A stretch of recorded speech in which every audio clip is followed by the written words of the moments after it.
Hello dear students.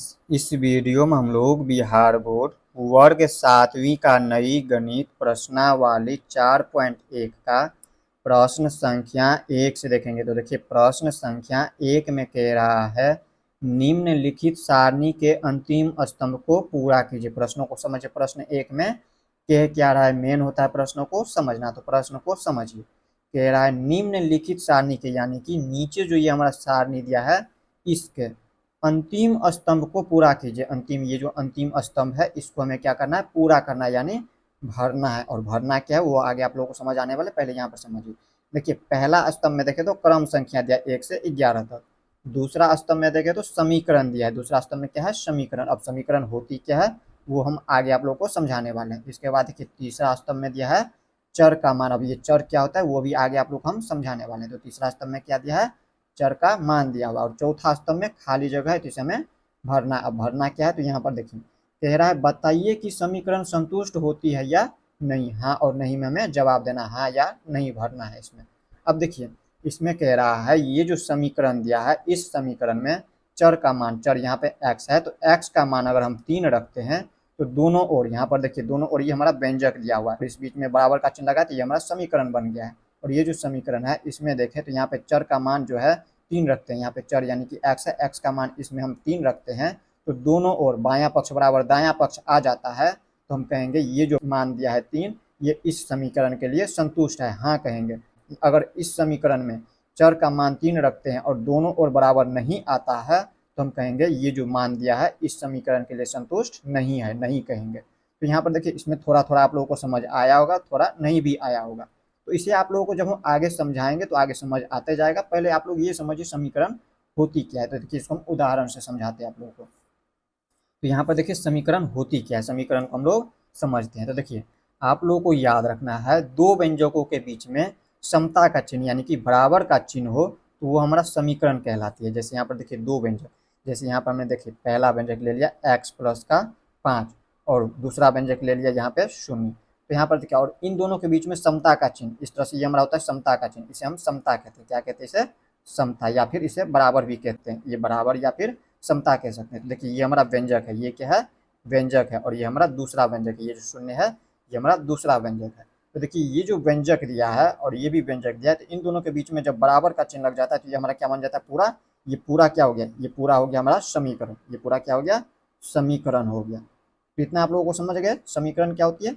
अब इसमें आप लोग ये भी तो कह सकते हैं कि व्यंजक क्या होती है। अब कहिएगा ये व्यंजक क्या होती है, तो देखिए व्यंजक जो है चर और अचर की सहायता से बना होता है। देखिए इसमें ये हमारा चर है, ये x क्या है, चर है, और ये हमारा देखें तो अचर है। अब ये चर और अचर क्या होता है तो यहाँ पर आप लोग को याद रखना है। यहाँ पर देखिए ए से लेके जेड तक में ज़्यादातर हम लोग क्या मानते हैं, ए बी और सी, या फिर हम x y z, x y z. यहाँ पे ये हमारा चर होता है, ये क्या होता है, चर होता है ये सभी। यहाँ पर आप लोग को याद रखना है अक्षर में, यहाँ पर ए से लेकर जेड तक ज़्यादातर हम क्या करते हैं, इतना ही मानते हैं, ए बी सी या फिर एक्स वाई जेड, या फिर यहाँ पर ये सभी हम मानते हैं एम एन टी, ये सब हम मानते हैं। तो ये सभी क्या है, चर है। तो यहाँ पर आप लोग को याद रखना है ए से लेकर जेड तक में जो भी अक्षर होता है वो सभी चर होता है, उसे हम क्या कहते हैं, चर। अंग्रेजी में कहे तो वेरिएबल। और इसे हम ये जो संख्या में जो भी हो, जैसे 5 रहे, 10 रहे, 12 रहे, 18 कुछ भी रहे, 512 रहे, तो वो सभी जितना भी संख्या में होती है वो हमारा अचर होती है। क्या होती है, अचर। इसको अंग्रेजी में क्या कहेंगे, कॉन्स्टेंट कहेंगे, कॉन्स्टेंट। इस तरह से आप लोग को याद रखना है। तो यहाँ पर देखिए आप लोग चर भी समझ गए, अचर भी समझ गए, और इतना भी हमने आपको बता दिया जब यहाँ पर दो व्यंजकों के मेल से बना होता है और उनके बीच में जब बराबर का चिन्ह लगा होता है तो हमारा जो है समीकरण कहलाती है। यहाँ पर ये समीकरण भी समझ गए। अब कहिएगा देखिए इसमें जो है आप लोग बताए हैं कि चर और अचर की सहायता से बना होता है, लेकिन इसमें में आप लोग कहिएगा यहाँ पर सिर्फ शून्य, ये जो शून्य संख्या में यानी कि ये हमारा अचर है, इसमें तो चर है नहीं, तो ये कैसे व्यंजक हो गया। तो देखिए आप लोग को याद रखना है इसमें हम क्या कर सकते हैं, शून्य की घात, यहाँ पे शून्य के ऊपर यहाँ पे लिख सकते हैं शून्य इंटू एक्स की घात शून्य, इस तरह से भी लिख सकते हैं इसको। अब कहिएगा इस तरह से लिखने का मतलब क्या, तो देखिए एक्स की घात शून्य का मतलब होता है 1, एक्स की घात शून्य का मतलब क्या होता है, 1 होता है, और शून्य को जब 1 से गुना करेंगे तो शून्य ही प्राप्त होगा। तो इसलिए यहाँ पे ये छुपा हुआ है, एक्स की घात शून्य छुपा होता है इसमें। तो इस तरह से आप लोगों को याद रखना है। अगर इतना भी नहीं समझ आया तो कोई बात नहीं, नहीं समझ आया तो जब इसको हम हल करेंगे तो आप लोगों को आसानी से समझ आ जाएगा। तो इतना आप लोग अगर समझे जाता है ठीक है, नहीं समझ आया फिर भी कोई बात नहीं। देखिए अब हम इसको हल करते हैं। यहाँ पर देखिए इसको हम कैसे हल करेंगे। देखिए यहाँ पर कह रहा था क्या, बताइए कि समीकरण संतुष्ट होती है या नहीं। तो देखिए पहला हल करते हैं, पहला नंबर। तो देखिए पहला नंबर कैसे हल करेंगे, यहाँ पर हम हल करते हैं इसको। देखिए ये हमारा समीकरण दिया है x+3 बराबर में 0। आप लोग को याद रखना है, हमने आपको क्या बताया, समीकरण कब होती है, जब दो व्यंजकों के मेल से बना होता है और उनके बीच में जब समता का चिन्ह यानी कि बराबर का चिन्ह लगाता है तब जाकर के वो हमारा समीकरण होता है। अगर यहीं पे जो है इस तरह से दिया हो, जैसे मान लीजिए सिर्फ यहाँ पे x+3 दिया होता है, बस इतना ही दिया होता है, तो वो हमारा व्यंजक कहलाता, ना कि समीकरण। समीकरण के लिए बीच में जो है बराबर का चिन्ह होना चाहिए और इन साइड भी क्या होना चाहिए, व्यंजक होना चाहिए। तो यहाँ पर देखिए अगर मान लीजिए इस तरह से दिया हो, इस तरह से दिया हो, तो क्या ये हमारा समीकरण है या नहीं। तो हम कहेंगे ये समीकरण नहीं है, क्योंकि यहाँ पर देखिए ये बराबर का चिन्ह नहीं है। यहाँ पर देखिए इसका इस चिन्ह का मतलब होता है ये जो दिया है व्यंजक, ये इस व्यंजक से बड़ा है। अगर यही इस तरह से दिया हो x+3 और इधर इस तरह से दिया हो, इसका मतलब है ये जो व्यंजक है ये 0, ये इनसे बड़ा है। इस तरह से आप लोग को याद रखना है। तो ये हमारा समीकरण नहीं है, ये दोनों समीकरण नहीं है। समीकरण के लिए क्या होना चाहिए, बीच में बराबर का चिन्ह होना चाहिए। तो ये सभी क्या है, समीकरण है, क्योंकि सभी में देखें तो बराबर का चिन्ह लगा हुआ है बीच में। तो यहाँ पर देखिए ये जो समीकरण दिया है, इसमें हमें कह रहा है इस चर का मान जो है 3 रखने के लिए। देखिए पहला के लिए हमें x का मान 3 रखना है। x क्या है, चर। अभी आप लोग हम बताए हुए हैं x रहे, y रहे, z रहे, या फिर a रहे, b रहे, c रहे, इस तरह से वो सभी चर होती है। तो यहाँ पर देखिए चर का मान यहाँ पर दिया है, x बराबर हमें 3 रखना है। x बराबर कितना रखना है, इसमें 3 रखना है। तो x के स्थान पे ये जो x दिया इसके स्थान पे 3 रखिए। इसमें हमें रख देना है 3, और ये प्लस का चिन्ह है, प्लस का चिन्ह लगाइए, और ये है 3 तो लिख देंगे 3। और इधर देखिए बराबर को उन साइड दिया है 0। अब इनको जोड़िए, देखिए 3 में 3 जुट रहा है, यहाँ पे 3 3 हो जाता है 6, और इधर देखें तो यहाँ पे हो जाता है 0। तो देखिए ये दोनों आपस में बराबर है या नहीं है, ये बताइए आप लोग। तो यहाँ पर देखिए ये संख्या 6 है और ये 0 है, यानी कि ये 6 तो बड़ा हो जाता है, ना कि बराबर है। 6 क्या है, 0 से बड़ा है, यानी कि दोनों साइड 6 आना चाहिए, लेकिन 6 नहीं है, यानी कि ये दोनों आपस में बराबर नहीं है। यहाँ पर आप लोगों को ये भी याद रखना है, देखिए इधर वाले पक्ष को कहते हैं, ये जो दिया है ये हमारा बायां पक्ष होता है। ये क्या होता है, बायां पक्ष होता है, इसे हम बायां पक्ष कहते हैं। और इसको हम अंग्रेजी में कहे तो LHS कहते हैं। इसका पूरा नाम हो गया, फुल फॉर्म इसका कहे तो लेफ्ट हैंड साइड।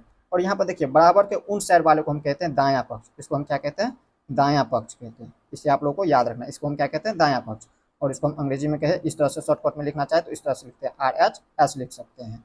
इसमें से कुछ भी लिख सकते हैं, या तो दायां पक्ष लिखिए या फिर लिख सकते हैं इसके जगह पे RHS। इसका फुल फॉर्म होता है राइट हैंड साइड। तो इतना आप लोगों को याद रखना है। तो देखिए दोनों आपस में बराबर नहीं है, तो हम क्या कहेंगे, यहाँ पर देखिए ये जो मान दिया है x बराबर 3, ये जो है इस समीकरण के लिए संतुष्ट नहीं है। हम इसमें क्या भरेंगे, नहीं भरेंगे पहला के लिए। अगर दोनों यही समान आ जाता, आगे आप लोगों को समझ आएगा, इसमें भर दीजिए नहीं। इसमें क्या भर देना है, नहीं भरना है। अब इसी तरह से यहाँ पर देखिए दूसरा हल करते हैं, दूसरा समीकरण में। यहाँ पर देखिए ये जो समीकरण दिया x+3 बराबर 0, इसमें ये पहला के लिए था। अब इसी तरह से दूसरा को हल करते हैं। दूसरा हम दिया x+3 बराबर में 0, और इसमें देखिए x के बराबर x बराबर 0 रखना है। x बराबर कितना रखना है, 0। यहाँ पे देखिए दूसरा के लिए जो है चर का मान दिया, चर का मान 0 दिया, 0 रखना है। चर के स्थान पे ये जो x है इसके स्थान पे क्या करना है, 0 रखना है। चर का मान हमेशा याद रखना है बदलते रहता है। चर का मान क्या होता है, बदलते रहता है, और अचर का मान कभी भी बदलता नहीं है। अचर यानी कि संख्या वाले देखे तो अगर ये 3 है तो हमेशा 3 ही रहेगा, यहाँ पर इसे आगे बदल नहीं सकता ये 3। और चर क्या होता है, बदलते रहता है। चर के स्थान पे हो सकता है 2 भी हो सकता है, 3 भी हो सकता है, 5 भी हो सकता है। हमेशा क्या होता है, समीकरण के अनुसार बदलते रहता है उसका मान। यहाँ पर क्या कहेंगे, देखिए x बराबर 0 है, यहाँ पे 0 x के स्थान पर रख देना है 0, और इसमें जोड़ देना है 3 को, और बराबर में देखिए इनसाइड 0 है तो 0। अब इसमें देखिए 0 में 3 को जोड़ेंगे तो 3, और बराबर में 0। तो देखिए दोनों आपस में बराबर है या नहीं, ये आप लोग को बताना है। तो देखिए दोनों आपस में बराबर नहीं है, ये संख्या 3 देखिए बड़ा है 0 से, यहाँ पर हम कहेंगे ये दोनों आपस में बराबर नहीं है। दोनों बराबर होने के लिए क्या होना चाहिए, इधर भी 3 होना चाहिए, उधर भी 3 होना चाहिए, या इधर 0 है तो इधर भी 0 होना चाहिए था। लेकिन इधर हम क्या किए, इनको हल किए समीकरण को, तो यहाँ पे इधर 3 प्राप्त हुआ है और इधर 0 प्राप्त है, यानी कि ये दोनों आपस में बराबर नहीं है। LHS बराबर नहीं है RHS के, ये दोनों आपस में बराबर इसमें नहीं है। तो हम क्या कहेंगे, ये जो समीकरण दिया है इस मान के लिए, ये जो x बराबर 0 है, इसके लिए समीकरण संतुष्ट नहीं है। इसमें हम नहीं भरेंगे। इसमें क्या भरेंगे, नहीं। इसमें दूसरा में भर देना है नहीं। अब इसी तरह से यहाँ पे तीसरा देखना है। तीसरा समीकरण देखिए क्या दिया हुआ है, तीसरा समीकरण दिया है x+3 बराबर 0। तीसरा समीकरण, तीसरा क्या दिया है, x+3 बराबर में 0। और इसमें देखिए चर का मान क्या रखना है, x बराबर -3 रखना है। चर का मान जो है 3 रखना है, यहाँ पर आप लोगों को याद रखना है। तो देखिए x के स्थान पे ये जो दिया है समीकरण, इसमें x का स्थान पे -3 रखना है, -3 रख दीजिए, और प्लस में है 3, और बराबर में देखे तो 0। ये 0 था तो ये 0 उतार दिए। तो इसमें देखिए माइनस में 3 और ये प्लस में 3, यानी कि ये माइनस प्लस में इस तरह से 3 घटाएंगे या फिर काट भी सकते हैं। यहाँ पे क्या आ जाएंगे, शून्य आ जाएंगे, शून्य बराबर में शून्य। यहाँ पे देखिए इधर भी शून्य और इधर भी शून्य, यानी कि LHS बराबर RHS आ रहा है, RHS आ रहा है, यानी कि ये जो मान है -3 इस समीकरण के लिए संतुष्ट हो रही है। तो हम क्या कहेंगे, हाँ ये जो मान है -3 ये हमारा इस समीकरण के लिए मान संतुष्ट है, तो हम कहेंगे हाँ ये संतुष्ट हो रही है, इसमें हाँ भरना है। अब इसी तरह से देखिए चौथा समीकरण दिया है x - का 7 बराबर 1। चौथा समीकरण इस तरह से, चौथा समीकरण क्या दिया है, x - 7 बराबर 1, x - का 7 बराबर में दिया है 1। अब इसको भी हल करना है, इसमें क्या रखना है मान, चर का मान रखना है 8। इस समीकरण में x बराबर 8 रखना है, चर का मान 8 रखना है। देखिए x का स्थान पे रखना है 8, 8 रख दिए, इसमें से माइनस का 7 यानी कि घटाएंगे 7 और बराबर में 1। देखिए 8 में से 7 को घटाएंगे तो 1, बराबर में इधर भी 1 है, यानी कि LHS बराबर RHS आ रहा है, दोनों आपस में समान है। यहाँ पे देखे तो बराबर उन साइड भी 1 और इधर भी देखे तो 1, दायां पक्ष बराबर बायां पक्ष, या फिर कह सकते हैं बायां पक्ष बराबर दायां पक्ष आ रहा है। तो यहाँ पर हम क्या कह सकते हैं, इस समीकरण के लिए जो है ये मान संतुष्ट हो रही है, तो इसमें हम भरेंगे हाँ। इसमें क्या भरना है आप लोगों को, हाँ इसमें भर दीजिए हाँ। अब इसी तरह से यहाँ पर देखिए पांचवा समीकरण को आप लोगों को समझना है। पांचवा समीकरण क्या है, यहाँ पर देख लीजिए x - 7 बराबर 1। पांचवा समीकरण x - 7 बराबर कितना दिया हुआ है 1, इसमें भी दिया है 1। और यहाँ पर देखिए x का मान क्या रखना है, चर का मान रखना है 8। यहाँ पर हम चर का मान, सॉरी इसमें देखिए हमने यहाँ पे जो है ये 5वीं नंबर को हल कर दिया है, ये 5वीं नंबर था। अब चौथी नंबर को हल करना, देखिए 5वीं नंबर में ये दिया हुआ था, 5वीं नंबर में जो है x का मान 8 है, और चौथी नंबर समीकरण तो सेम है, लेकिन इसमें 7 रखना है। तो देखिए चौथी नंबर को हम हल कर लेते हैं, इसमें नहीं भरना है, ये नहीं होगा, पहले अभी हल करके देख लेते हैं। इसके लिए हाँ भरना है, इसको अभी हल किए, 5 नंबर को जो है अभी हम देखें बना करके, तो इसमें हाँ भरना है। और ये देखिए ये हाँ होगा या नहीं वो अभी आप लोगों को भरना है, देख लीजिए। पहले इसको हम बना लेते हैं, x - 7 बराबर 1, तो बराबर में देखिए इसका मान क्या रखना है, चर का मान x बराबर 7 रखना है, x बराबर 7 रखना है, चर का मान हमें 7 रखना है। तो देखिए चर ये x है, x के स्थान पर रखना है 7, 7 और ये घटाएंगे, इसमें से 7 घटाओ में है तो घटाएंगे, और ये बराबर में 1 है। तो देखिए 7 में से 7 को घटाएंगे तो 0, 0 और बराबर में 1। देखिए दोनों आपस में बराबर नहीं है, इधर भी आना चाहिए था 1, लेकिन इधर देखिए इधर 1 है, इधर 0 है, ये आपस में बराबर नहीं है। जब बराबर नहीं है तो हम क्या कहेंगे, ये जो मान दिया है x बराबर 7 इस समीकरण के लिए संतुष्ट नहीं है, तो इसमें नहीं भरना है। इसमें क्या भर देना है, नहीं, इसमें भर लीजिए इस तरह से नहीं। अब इसी तरह से यहाँ पे देखिए 6 नंबर, 5 नंबर पहले ही बता चुके थे। देखिए 6 नंबर 5x बराबर 25, 5x बराबर क्या दिया है 25, 6 नंबर में दिया हुआ है 5x बराबर 25। और चर का मान क्या दिया है, चर का हमें मान क्या रखना है, x बराबर 0 रखना है, चर का मान 0 रखना है, यानी कि x बराबर हमें रखना है 0। तो देखिए इसमें हल करेंगे इसी को, देखिए 5 है तो 5 लिख देंगे, और देखिए ये 5x दिया है, 5x यानी देखिए इसको हम जब गुणनखंड रूप में, देखिए ये अभी गुणनफल के रूप में है, और गुणनखंड रूप इसको करें तो इस तरह से लिख सकते हैं, 5 गुने x लिख सकते हैं। इसी को जब हम गुना करेंगे, 5 को x से गुना करेंगे तो 5x लिखेंगे। यहाँ पर देखिए ये इस रूप में जो है ये दिया हुआ है, और इसी को हम इस रूप में अगर बदलते हैं तो यहाँ पर क्या हो जाएंगे, 5 है तो 5, और इसमें हम क्या करेंगे, x का स्थान पर 0 रखना है, यानी कि इसको गुना कर देंगे 0 से गुना करेंगे, और इधर हो गया 25। तो देखिए 5 को जब हम 0 से गुना करेंगे तो 0 बराबर में ये 25, तो 25। अब देखिए दोनों आपस में बराबर नहीं है, तो हम क्या कहेंगे, ये दोनों आपस में बराबर नहीं है, तो ये जो है मान, ये जो समीकरण दिया है 5x बराबर 25, इसके लिए जो चर का मान दिया ये संतुष्ट नहीं है, तो इसमें हमें भरना है नहीं। इसमें क्या भर देना है, नहीं भर देना है। अब इसी तरह से यहाँ पे देख लीजिए, इसी तरह से यहाँ पे दिया है 7 नंबर, इसको भी इसी तरह से हल करेंगे। इसमें क्या दिया है 5x बराबर 25, और x का मान रखना है 5, 5 नंबर, ये सॉरी 7 नंबर है, यहाँ पर हम लिख देंगे 7 नंबर। अब यहाँ पर देखिए 7 नंबर को हल करते हैं। 7 नंबर में दिया है 5x बराबर 25, और यहाँ पे चर का मान कितना रखना है, 5 रखना है। चर यहाँ पे x है तो x बराबर 5 रखना है, यहाँ पर 5 रख देंगे। यहाँ पर देखिए 5 है तो 5, और इसमें हम क्या करेंगे, ये 5x का मतलब हो गया 5 गुने x, तो 5 गुने x के स्थान पर रखना है 5, तो लिख देंगे 5, और बराबर में ये है 25, तो 25। अब देखिए 5 को 5 से गुना करेंगे तो 25, और बराबर में इधर भी 25 है तो 25। देखिए दोनों यहाँ पर देखिए बायां पक्ष बराबर दायां पक्ष आ रहा है, यानी कि ये जो मान दिया है 5 ये इस समीकरण के लिए संतुष्ट हो रही है, तो हम क्या कहेंगे इसमें हाँ। इसमें हमें हाँ नहीं में जवाब देना है, तो इसमें हम भर देंगे हाँ, इसमें हाँ भर देंगे। अब इसी तरह से यहाँ पे देखिए 8 नंबर समीकरण, इसमें क्या करेंगे, हम दिया है 5x बराबर 25, 5 8 नंबर 5x बराबर दिया है 25, और चर का मान हमें क्या रखना है, x बराबर क्या रखना है मान, माइनस का 5, माइनस का 5। तो इसको हल करके देखेंगे, देखिए 5x, 5 एक्स का स्थान पर रखना है माइनस का 5 बराबर में 25। अब देखिए 5 को 5 से गुना करेंगे तो 25, और चिन्ह भी आप लोगों को याद रखना है। देखिए प्लस चिन्ह को जब प्लस चिन्ह से गुना करते हैं तो हमेशा चिन्ह क्या होता है प्लस का।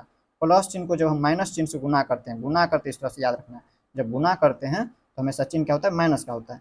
यहाँ पर आप लोगों को याद रखना है, या दोनों अगर माइनस चिन्ह में रहो और इनको हम अगर गुना करते हैं चिन्ह को तो हमेशा क्या होता है प्लस का चिन्ह होता है। या अगर पहले माइनस रहे और इसके बाद प्लस का चिन्ह रहे और इसको जब गुना करते हैं फिर भी माइनस का चिन्ह होता है।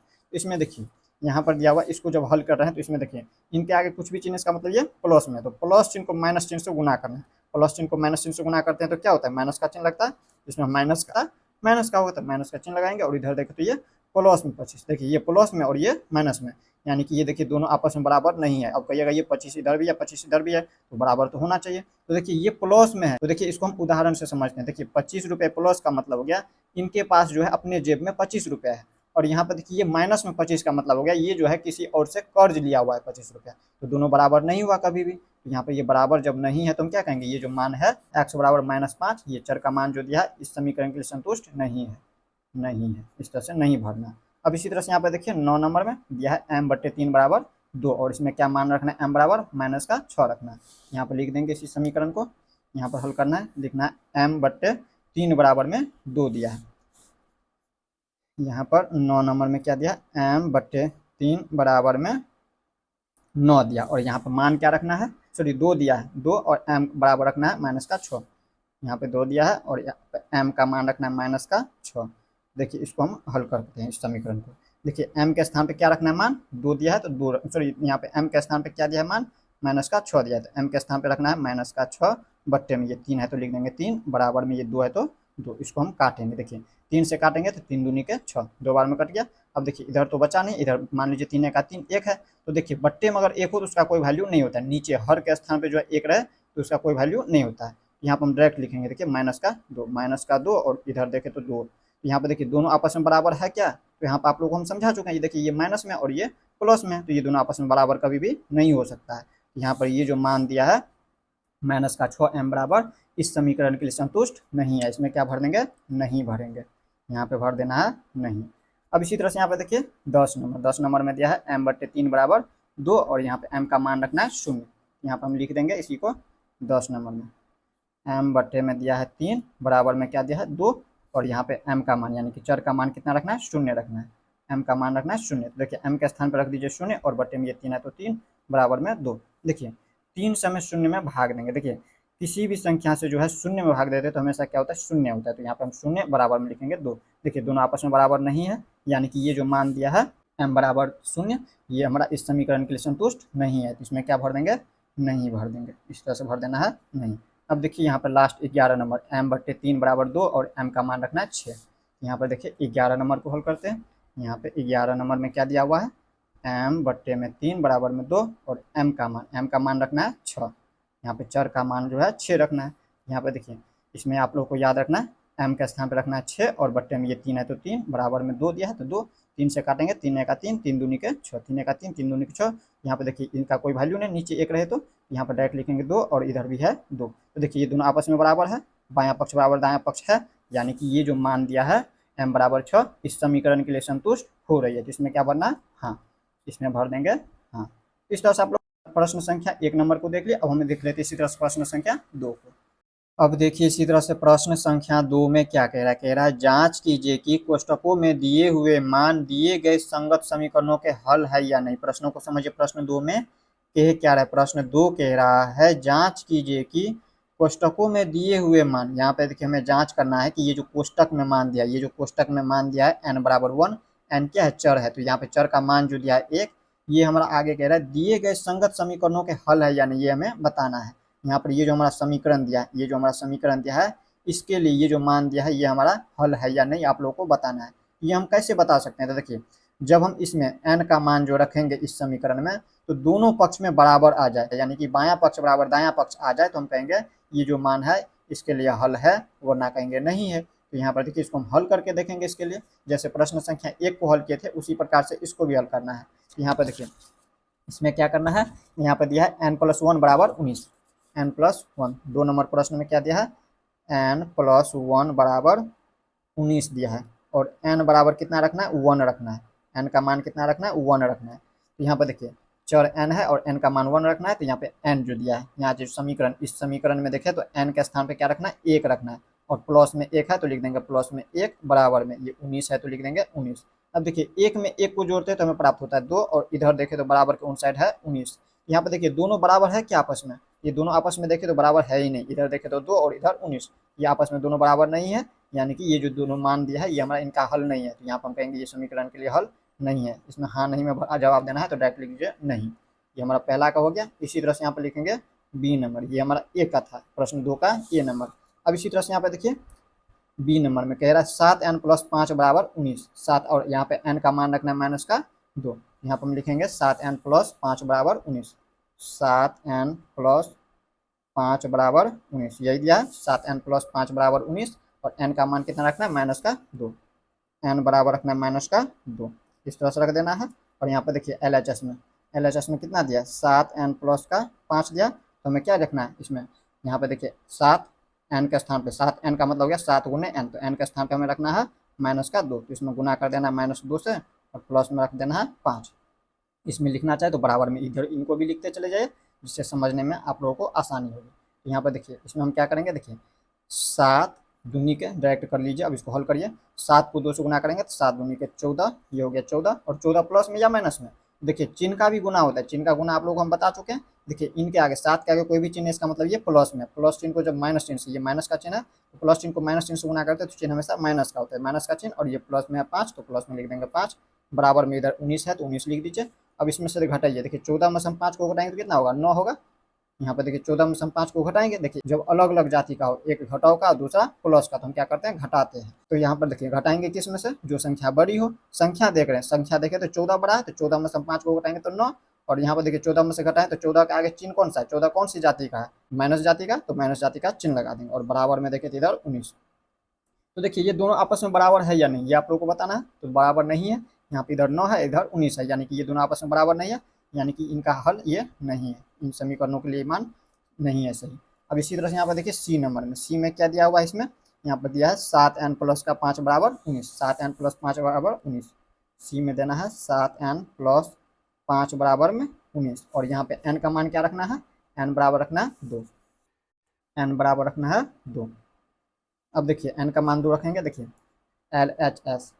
LHS में क्या दिया हुआ है, 7n + का 5, 7n के स्थान पे क्या रखना है, 2 रखना है, गुना में 2 और प्लस का 5 है तो 5। यहाँ पर देखिए इसको हल करिए, देखिए 7 दूनी के 14 और 5 19 हो जाएंगे, यहाँ पे इसको हल करिएगा तो देखिए 19 हो जाता है, यानी कि देखिए RHS में भी 19 है, ये हो गया RHS, बराबर कौन साइड वाले RHS होता है और इधर वाले LHS, तो LHS को हल किए हैं तो 19 प्राप्त हुआ है, और RHS में भी देखें तो 19, यानी कि LHS बराबर RHS आ रहा है, इधर भी 19 और इधर भी 19, LHS बराबर है RHS, तो हम क्या कहेंगे, इसके लिए कहेंगे हाँ, इसमें क्या भरेंगे, हाँ भर देंगे।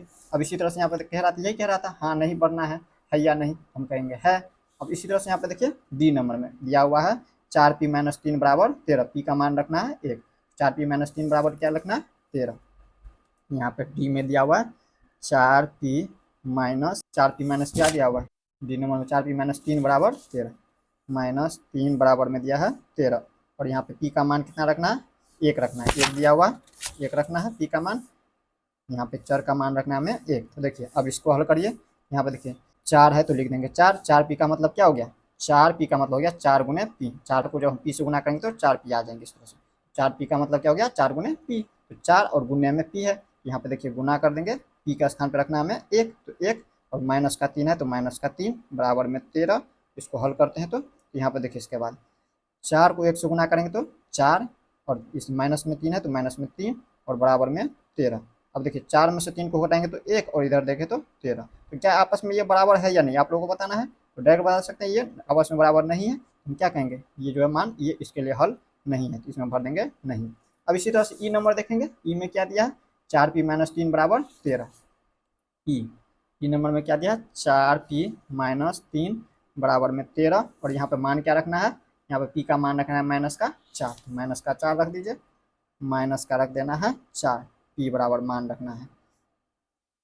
अब इसमें देखिए 4 है तो 4, और यहाँ पर बराबर में p के स्थान पे क्या रखना है -4, गुना कर दीजिए -4 से, और ये माइनस में 3 है, माइनस में 3 बराबर में इधर 13 है तो 13 लगाते हुए देखिए 4 को हम 4 से गुना करेंगे, 4 चौके 16, ये माइनस है और इधर कुछ भी चिन्ह इसका मतलब प्लस में, प्लस चिन्ह को माइनस चिन्ह से गुना करेंगे तो माइनस का चिन्ह, ये माइनस में है 3 तो माइनस में 3, अब ये इधर है 13 लिख देंगे 13।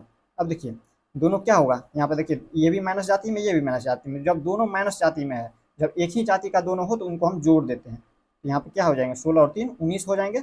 अब ये जब जोड़े हैं तो यहाँ पर चिन्ह क्या लगेगा, इनके आगे चिन्ह भी लगना चाहिए। अब चिन्ह कौन सा लगेगा, तो देखिए दोनों ही जाति माइनस का है, ये दोनों क्या किस जाति का, माइनस जाति का है, जिस जाति का होगा उस जाति का हम चिन्ह भी लगा देंगे, माइनस जाति का है तो माइनस जाति का चिन्ह लगा दिए, समझने के लिए हम जाति का प्रयोग करते हैं। और ये 13 है तो 13, क्या दोनों आपस में बराबर है या नहीं, तो दोनों आपस में बराबर नहीं है, इधर माइनस में 19 है और इधर 13 है, दोनों आपस में बराबर नहीं है तो इसमें हम क्या कहेंगे, नहीं, इनका ये हल नहीं है। अब इसी तरह से यहाँ पे देखिए ई के बाद एफ नंबर, एफ नंबर में क्या दिया है, एफ नंबर में दिया हुआ है 4p माइनस का 3 बराबर में 13 और p का मान रखना है हमें 0, p बराबर रखना है 0।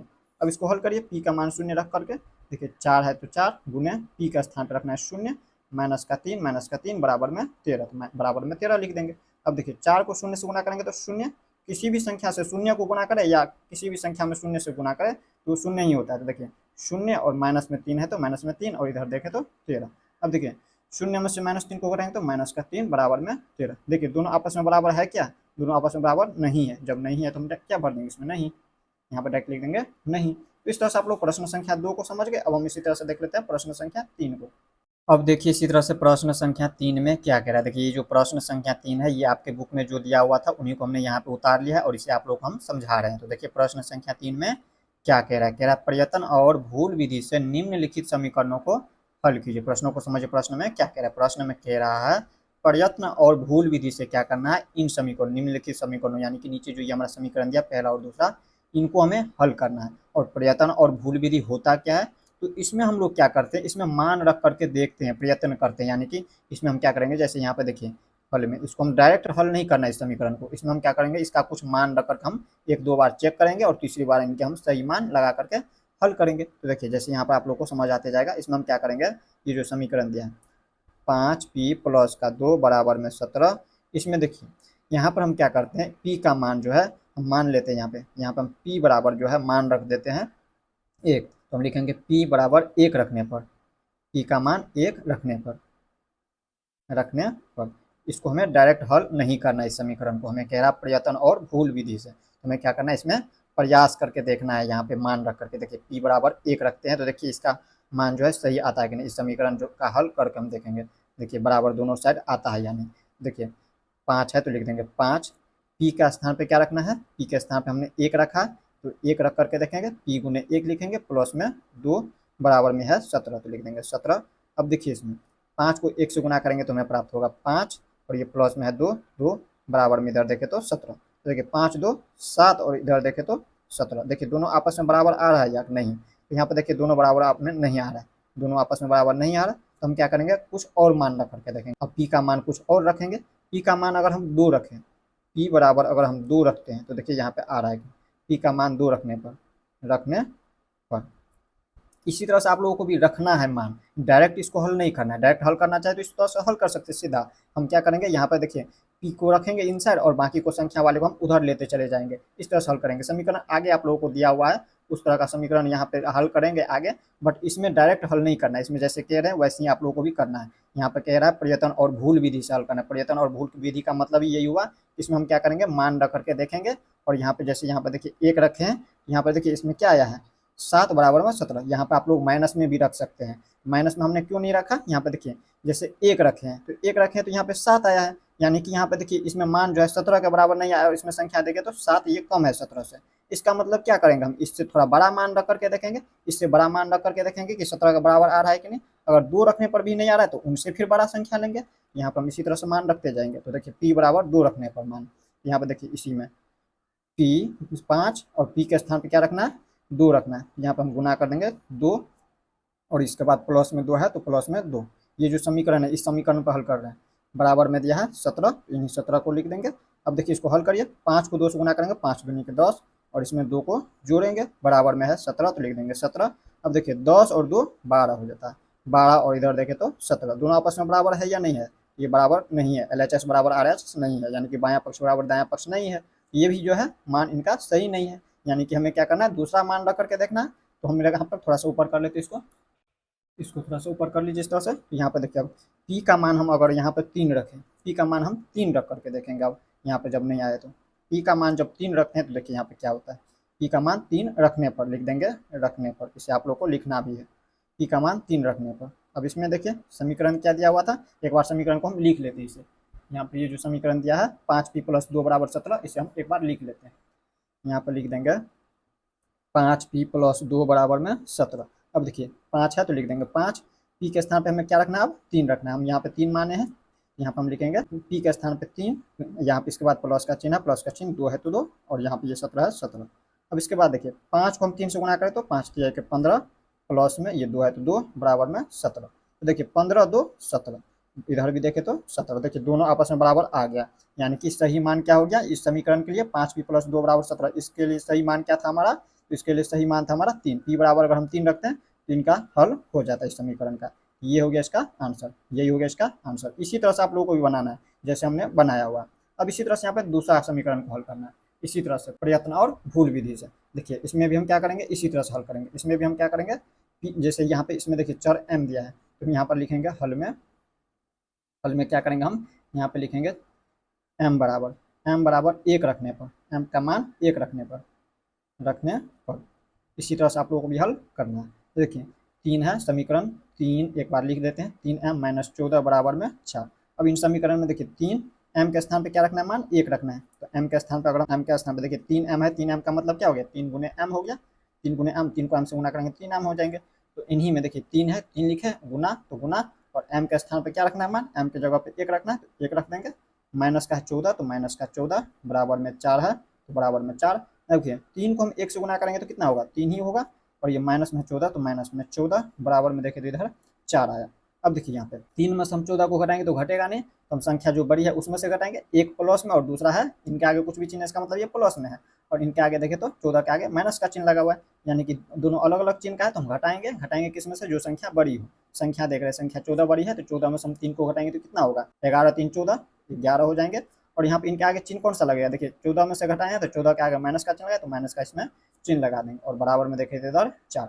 यानी कि देखिए m का मान अगर 1 रखते हैं तो हम यहाँ पर देखिए दोनों आपस में बराबर नहीं आ रहा है, LHS बराबर RHS नहीं आ रहा है, यानी कि ये समीकरण का हल नहीं है। अब इसी तरह से हम दूसरा मान रख करके देखेंगे, इसी में अनुमान लगाएंगे। अब देखिए इसमें अगर हम यहाँ पर देखिए 1 रखें तो यहाँ पे माइनस का 11 और इधर आया है 4, यानी कि हमें क्या करना है, यहाँ पे देखिए ये अभी माइनस में है, प्लस में आता वो भी नहीं, माइनस में, यानी कि इनसे थोड़ा बड़ा मान रख करके देखेंगे। 1 के बाद 2 नहीं रखेंगे, 3 9, यहाँ पर 4 रख करके देख लेते हैं। यहाँ पर हम क्या करते हैं, m का मान, m बराबर 4 रखने पर, जरूरी नहीं है कि सीरियल बाय सीरियल ही आप मान रखे, 1 के बाद 2 ही रखे, 2 के बाद 3 ही रखे, इस तरह से जरूरी नहीं है रखना। इसमें अनुमान भी लगाना है आप लोगों को। देखिए जैसे यहाँ पर देखिए इसमें माइनस में 11 और इधर देखे तो प्लस में 4, यानी कि देखिए एक मान रखने पर जो है माइनस में चला गया, यानी कि इससे हम थोड़ा सा बड़ा संख्या रखेंगे, 2 रखेंगे तो भी हो सकता है माइनस में ही होगा, तो हम क्या करेंगे 3 रख करके देखेंगे, 3 9 आए तो 4 पे रखेंगे, हम क्या करते हैं डायरेक्ट 4 रख करके देखते हैं। इसमें समीकरण में 3m समीकरण दिया है, 3m - का 14 बराबर में 4, ये समीकरण दिया है। इसमें अगर हम 4 मान रखें, m का मान यहाँ पे 3, m के स्थान पे क्या रखना है 4 गुने में 4, माइनस का 14 तो 14 बराबर में 4। यहाँ पर देखिए 3 को 4 से गुना करें तो 3 चौके 12, और ये माइनस का 14 बराबर में 4। यहाँ पर देखिए 12 इधर प्लस में और ये माइनस में, तो 14 में से हम घटाएंगे, 14 बड़ा संख्या तो 14 में से 12 को घटाएंगे तो माइनस में 2, और इधर देखें तो 4। फिर भी देखिए यहाँ पे नहीं आया है, तो हम क्या करते हैं इनसे भी थोड़ा बड़ा रखेंगे। यहाँ पे m का मान हम 6 रख देते हैं, यहाँ पे m बराबर जो है 6 रखने पर मान, m बराबर 6 रखने पर देखिए 4 रखे हैं फिर भी नहीं आया, यहाँ पे -2 आया, ये आपस में बराबर नहीं है, यानी कि इनका हल नहीं है, इन समीकरण का हल नहीं हुआ। हल होने का मतलब क्या हुआ, दोनों ओर बराबर आना चाहिए, LHS बराबर RHS आना चाहिए। देखिए m का मान अगर 6 रखते हैं तब देखिए इसका हल क्या होता है। इसको थोड़ा सा ऊपर कर लेते हैं। यहाँ पर देखिए समीकरण क्या दिया हुआ था, 3m - का 14 बराबर में 4, यही समीकरण दिया है। यहाँ पर देख लीजिए ये जो समीकरण दिया, इन्हीं समीकरण को यहाँ पर उतार दिए, और इसमें हम क्या किए हैं m बराबर, ये जो m है m बराबर, इसको देखिए ये जो समीकरण लिखे हैं इनको हमें पहले लिखना होता है, पहले हम इसको लिखते हैं, ये जो 3m - 14 बराबर 4 लिखे पहले इसको लिखते हैं, और इसमें हम मान रखेंगे m बराबर 6 रखने पर, इसके बाद लिखेंगे। यहाँ पर देखिए हम पहले ही लिख दिए, तो इसे आप लोगों को इसके बाद लिखना है, पहले समीकरण को एक बार लिख देना है। यहाँ पर देखिए 3 m के स्थान पे हमें क्या रखना, मान 6 रखना है, तो गुना में हो जाएंगे 6 माइनस का 14 बराबर में 4। अब देखिए 6 को हम 3 से गुना करें या फिर 3 को 6 से गुना करें, आंसर वही होगा, 3 छक्के 18 माइनस का 14 बराबर में 4। अब देखिए 18 में से 14 को घटाएंगे तो कितना प्राप्त होगा, हमें 4 प्राप्त होगा, और इधर भी देखें तो यहाँ पे 4 है, यानी कि देखिए दोनों ओर देखें तो बराबर आ गया संख्या, इधर भी देखें LHS में और इधर भी RHS में देखें तो 4 है, यानी कि बायां पक्ष बराबर दायां पक्ष आ गया, बायां पक्ष बराबर दायां पक्ष इस तरह से आ रहा है। यही इसका आंसर हो गया, यहीं पे इसका मान रख कर हम इसी तरह से पूरा लिखना है आप लोगों को, जैसे हमने लिखा है वो पूरा लिखना है। तो इस तरह से आप लोग प्रयत्न और भूल विधि से इसको हल किया है। अब देखिए वीडियो लंबा हो चुका है, इसलिए हम क्या करते हैं, इस वीडियो में यहीं तक रहने देते हैं। नेक्स्ट वीडियो में हम लोग प्रश्न संख्या 4 से देखेंगे। अगर आप लोगों का कोई प्रश्न हो, आप लोग हमें कमेंट्स के माध्यम से बताएंगे। मिलते हैं नेक्स्ट वीडियो में। जय हिंद।